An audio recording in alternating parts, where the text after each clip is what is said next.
Hi, this is Tutor Nick P, and this is lesson 420. The title of today's lesson is What's the Difference Between Infectious and Contagious? Okay, now, of course, with the coronavirus being very prevalent everywhere, this has come up a lot in the class. A lot of students have asked this because we keep seeing both words pop up, and they seem to be used almost interchangeably sometimes.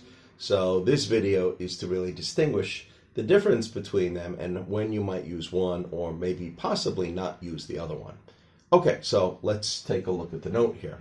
Infectious diseases are caused by an infection, usually some germs or viruses that one way or another get into one's body. Any infectious disease that can spread from person to person is contagious. Many infectious diseases are contagious. However, not all of them are. Therefore, all contagious diseases are infectious.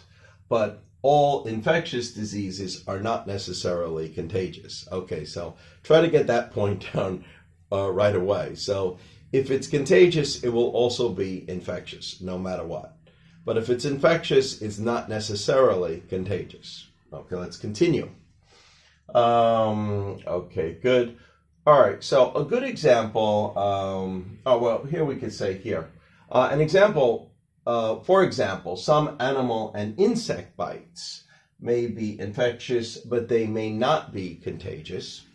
A good example may be Lyme disease.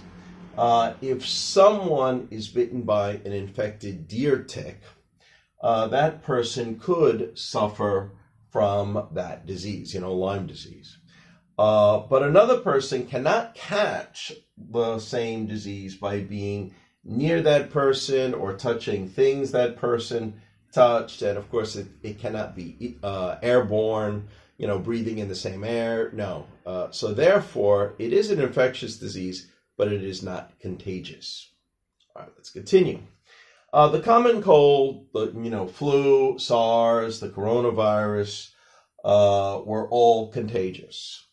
They could be spread through touch, by touching things that somebody who had the disease touched it, or if they breathed on it or sneezed on it, or this is airborne. Even if you're near it and you breathe in some of the particles of the air or sneeze that they did, you could catch it.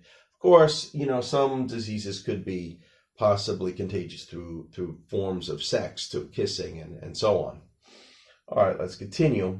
The word contagious could be sometimes used for things that are not diseases. All right, so contagious can also be used in this way. Okay, we say some feelings, ideas, or behavior sometimes could be contagious. All right, for example, or some examples include yawning. Yawning is a good one. When a lot of times you notice anytime somebody sees anybody yawning, like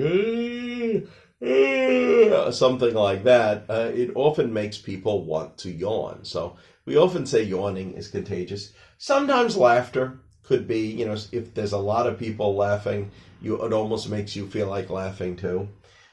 Panic could possibly be contagious too. So there are some things that could be contagious that is really not related to a disease. Okay, and we just have one example here. Food poisoning is an infectious disease, but it is not contagious. So if somebody gets food poisoning, you cannot catch it just by being near them or breathing in the same air. Okay, anyway, I hope you got it. I hope it was clear. I hope it was very informative. Thank you for your time. Bye-bye.